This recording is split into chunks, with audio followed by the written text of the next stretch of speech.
Selamat pagi, semangat pagi anak-anak sekalian.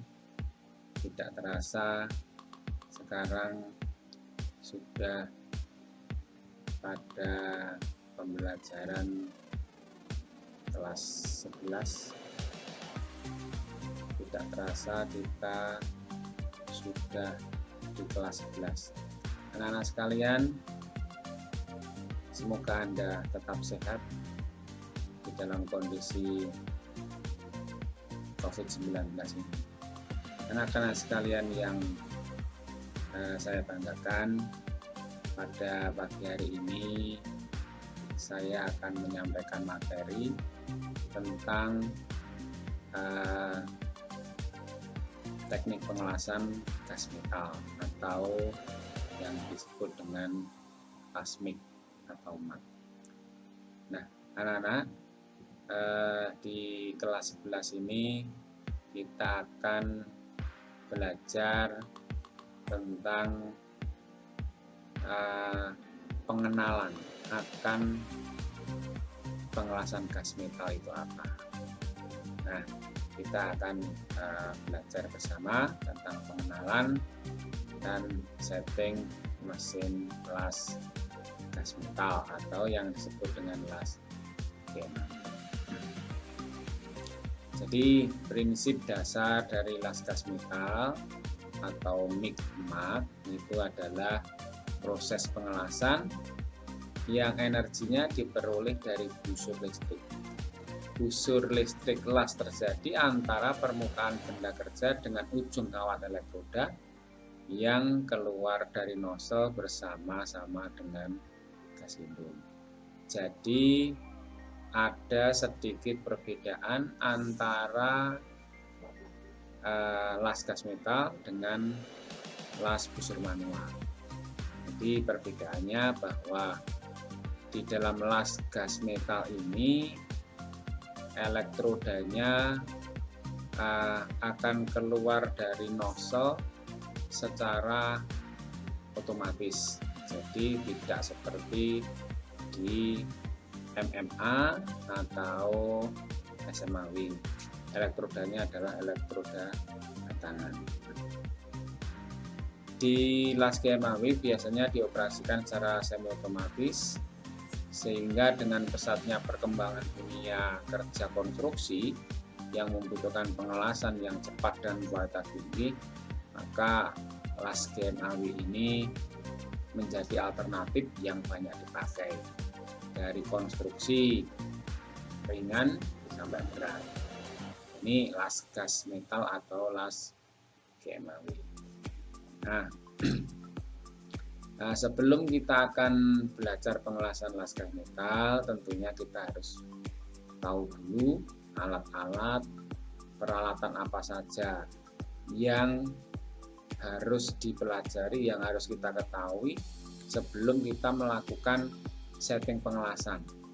Jadi untuk melaksanakan pekerjaan las ini diperlukan peralatan-peralatan utama yang lebih rumit dibanding dengan las busur manual atau SMAW atau MMA, di mana di samping pembangkit tenaga dan kabel-kabel lasnya juga perangkat pengontrol kawat elektrodanya juga berbeda, ada tambahan gas lindungnya serta perangkat-perangkat yang lain, sehingga kita harus mempelajari satu persatu supaya apa yang kita lakukan saat melakukan pengelasan GMAW tidak terjadi kesalahan.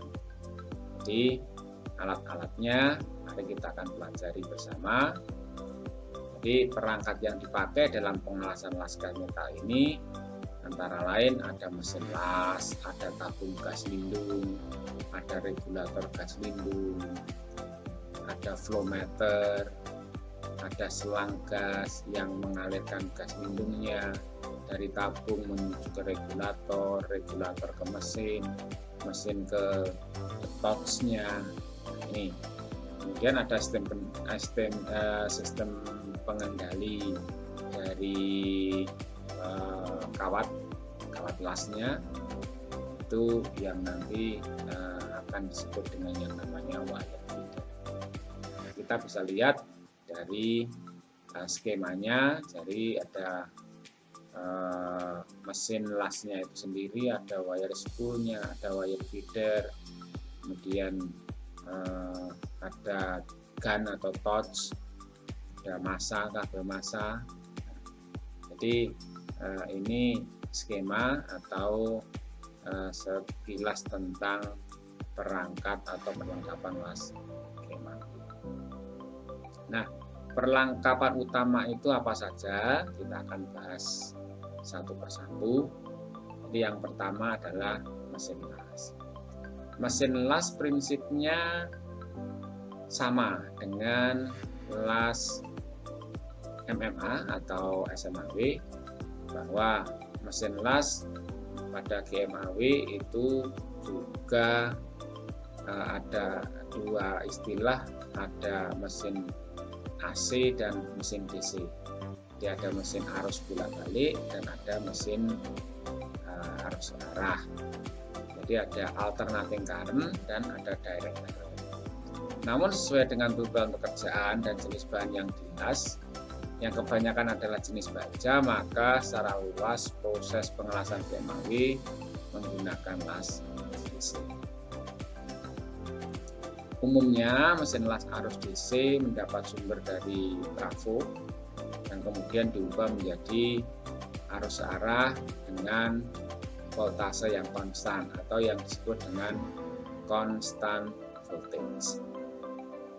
Nah, jadi pada mesin las DC itu dibagi menjadi dua pengkutupan, yaitu pengkutupan langsung atau yang disebut dengan DCSP, Direct Current Strike Polarity, atau disebut juga dengan DCEN, Direct Current Elektroda Negatif.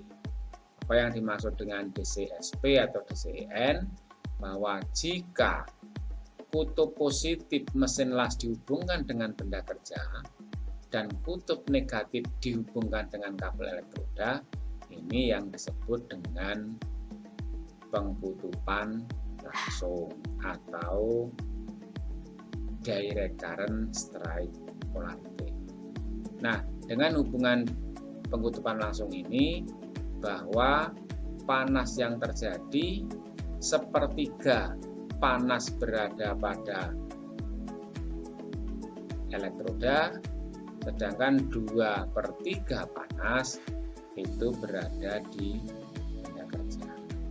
Artinya apa? Bahwa untuk mengingat bahwa panas yang lebih besar itu berada pada kutub positif. Kalau di sini adalah DCN, elektroda negatif, berarti yang 2/3 itu berada pada benda kerja. Kemudian pengutupan yang kedua itu ada namanya pengutupan terbalik atau DCRP, Direct Current Reverse Polarity, atau disebut juga dengan DCEP. EP ini adalah elektroda positif.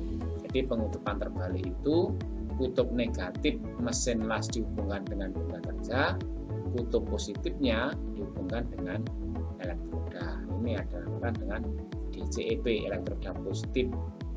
Nah, sehingga dari pengkutupan ini panas yang dihasilkan yang lebih banyak pada elektrodanya, karena yang positif adalah pada kutub elektroda. Kemudian peralatan yang kedua yaitu wire feedernya. Wire feeder itu alat kontrol elektroda. Jadi ada wire feeder unit. Wire feeder unit ini ada dua macam. Ada yang internal berada di dalam mesin dan ada yang eksternal di luar mesin. Alat ini biasanya yang di eksternal itu tidak menyatu dengan mesin, jadi bisa dipindah. Sehingga jika media atau bagian yang akan dilas itu mungkin jauh dari mesin las, maka yang digerakkan adalah wire feeder. Jadi didekatkan dengan wire feeder. Nah, ini contoh wire feedernya. Fungsinya apa? Wire feeder itu yang pertama, wire feeder itu fungsinya untuk menempatkan kawat roll elektroda. Jadi bedanya di sini nanti elektroda pada GMAW atau las gas metal ini adalah elektroda gulungan kawat, jadi gulungan elektroda. Sama-sama elektroda terumpan, yaitu yang memunculkan busur sekaligus sebagai bahan tambah atau kawat pengisi. Jadi fungsi dari wire feeder yang pertama menempatkan kawat, yang kedua menempatkan kabel las termasuk tang las dan nosol dan sistem saluran gas inletnya. Jadi dari regulator masuk kepada sistem wire feeder. Kemudian yang berikutnya untuk mengatur pemakaian kawat elektroda. Jadi speed kecepatan itu bisa diatur dari wire feeder. Ada komponen atau alat yang digunakan untuk mengatur speed kecepatan keluarnya untuk mengontrol. Jadi di situ ada semacam motor begitu yang digunakan untuk mengeluarkan atau mendorong dari kawat las. Jadi dengan wire feeder itu akan mempermudah kita. Kalau yang model dipindah-pindah yang eksternal itu, yang di luar itu bisa digeser, tidak harus membawa mesin lasnya, tapi hanya wire feeder. Kemudian yang ketiga, welding gun-nya atau MIG gun, ada istilahnya yang menggunakan istilah MIG gun, ada yang menggunakan torch. Kita bisa lihat di situ bagian-bagiannya, ada itu yang terpasang itu nozzle-nya, kemudian ada kontak tip, ada diffuser, kemudian yang melengkung itu istilahnya swan neck, ya, swan. Nah, di dalam holdernya itu ada trigger itu ada semacam switch yang ditekan. Jika triggernya ditekan, maka arus itu akan mengalir pada kontak tip yang akan bisa menghubungkan antara kontak tip itu dengan kawat lasnya. Jadi di mana arus mengalir itu bukan berada di kawatnya, tetapi berada pada kontak tipnya. Sehingga di dalam pemasangan kontak tip ini harus betul-betul sesuai. Jika elektrodanya ukurannya 1,0, maka kontak tipnya harus 1,0. Jangan asal, yang penting bisa terpakai. Itu akan mempengaruhi nanti aliran dari arus yang mengalir. Ini konstruksinya MIG gun atau torch gun-nya. Jadi kalau kita lepas itu, ini ada gunnya yang trigger, ada triggernya itu tadi, kemudian ada gas diffusernya untuk mengalirkan gas, ada kontak tip, ada nozzle. Di kontak tip ini yang nanti sangat berperan di saat dilakukan proses pengelasan. Jika tidak sama, maka arus yang mengalir akan terputus-putus dan hasilnya tidak bagus. Yang keempat, peralatan utamanya adalah kabel las. Prinsipnya sama, bahwa di dalam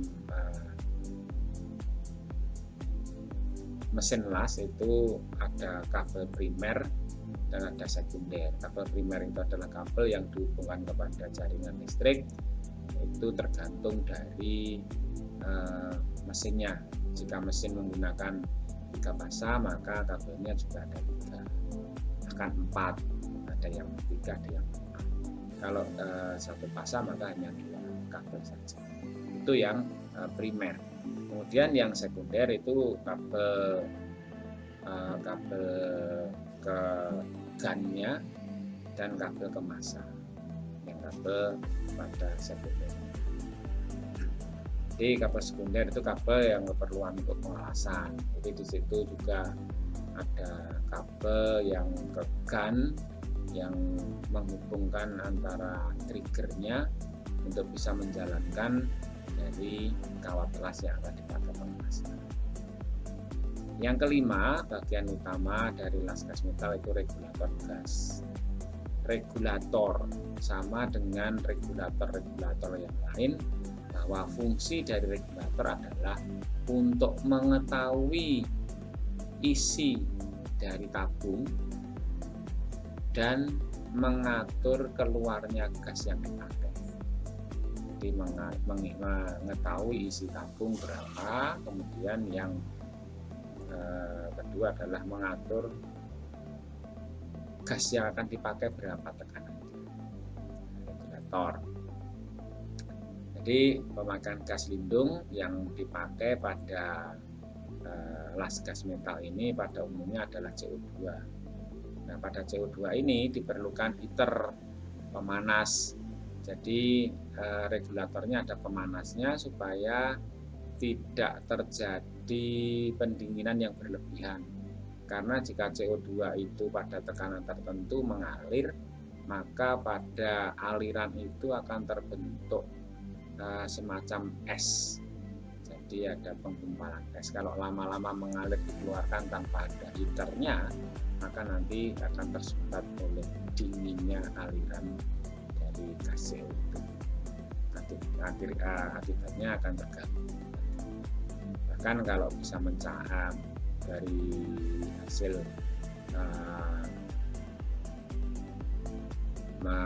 menggumpalnya menjadi seperti es itu akan mencair, akan menjadi keropos pada bagian pengelasan.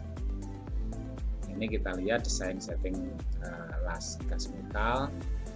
Jadi kita tancapkan pada jaringan listrik, kemudian massa dihubungkan pada bis metal, baru akan kita bisa melakukan proses pengelasan.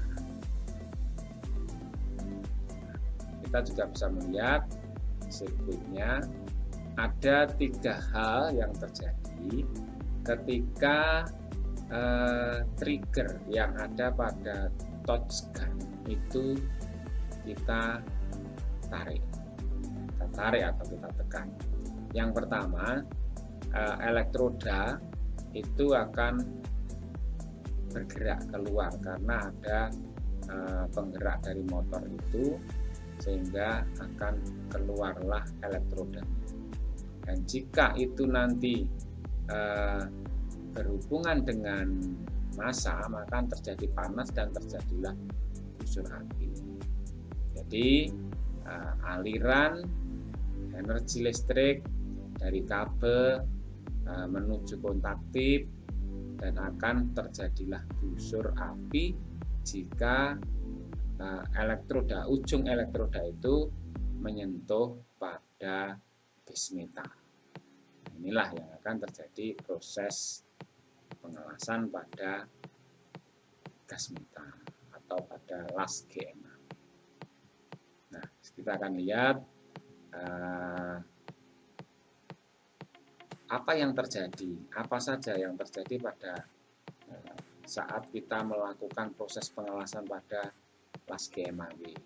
Jadi saat dilakukan pengelasan, elektroda menyentuh benda kerja atau bus metal, terjadilah busur.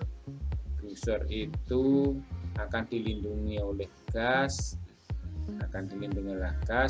sehingga setelah cairan elektroda itu menggumpal menjadi padat, jadilah itu hasil las-lasan atau nantilah hasil dari pengelasan atau manik-manik las akan terjadi saat sudah terjadi pencairan pada gas metal itu.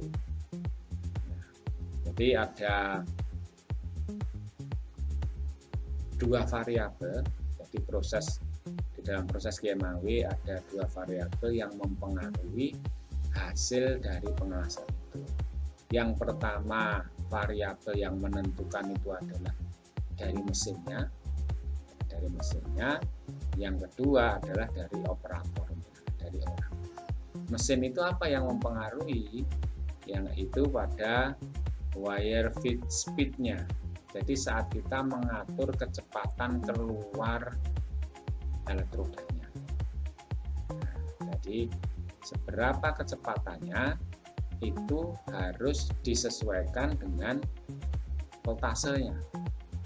Jadi cairnya elektroda harus disesuaikan atau diimbangi dengan kecepatan keluarnya wire atau keluarnya elektroda. Ini variabel yang pertama yang mempengaruhi baik atau buruk dari hasil pengelasan GMA. Kemudian yang kedua, dipengaruhi oleh orangnya atau operatornya. Apa saja yang mempengaruhi dari operator? Jadi ini skill operatornya yang kedua. Pertama, itu operator terhadap travel speed-nya, kecepatan gerakan tangan di saat menggerakkan touch atau gunnya atau stang lasnya. Yang pertama. Jadi cepat tidaknya, kecepatannya, teratur tidaknya, ini akan mempengaruhi dari hasil pengelasan. Kemudian yang kedua, dari sudutnya, sudut dari pergerakan touch-nya itu akan mempengaruhi hasil. Jadi itu yang kedua dari operator adalah sudutnya. Kemudian yang ketiga adalah ada CTWD, ya, adalah CTWD atau jarak antara kontak tip dengan benda kerja. Jadi jarak kontak tip dengan benda kerja atau jarak keluarnya elektroda dari kontak tip ini yang akan mempengaruhi hasil dari proses las GMA. Nah, yang keempat, gas. Gas yang kita pakai, gas mendung yang kita pakai juga akan mempengaruhi dari hasil. Kalau kurang berarti bisa terjadi keropos, kelebihan juga bisa terjadi keropos karena apa? Tekanannya berlebihan sehingga hasil dari cairan yang ada pada habis metal itu juga tidak bisa tertata dengan rapi. Nah, anak-anak sekalian, ini adalah materi awal di dalam kita belajar tentang las GMAW atau las gas metal. Nanti kita akan lanjutkan dengan materi-materi yang lain. Tentunya kita akan membahas juga nanti ada jenis-jenis gas yang dipakai apa saja, kemudian jenis dari elektroda itu tipenya seperti apa saja, nanti kita akan pelajari pada pertemuan yang akan datang. Anak-anak sekalian, materi yang saya sampaikan pada pagi hari ini mungkin sampai di sini dulu. Lebih dalam lagi materi ini nanti bisa dilihat pada Google Classroom, ya. Di Google Classroom nanti akan saya lampirkan materi dalam bentuk PDF-nya. Kamu juga bisa mempelajari, bisa dibaca selain melihat dari video pembelajaran ini. Nah, setelah belajar nanti ada evaluasinya dengan menggunakan Google Form seperti biasa. Anda bisa menjawab pertanyaan-pertanyaan yang ada di Google Form. Nah, suatu saat saya akan membuka kelas dengan tatap muka menggunakan Zoom, sehingga nanti ada pertanyaan-pertanyaan bisa kita bahas di sini. Itu yang bisa sampaikan, anak-anak sekalian. Terima kasih Anda masih bergabung dengan saya di dalam proses pengelasan las GMAW. Tetap semangat, tetap jaga kesehatan, kita bisa. Terima kasih.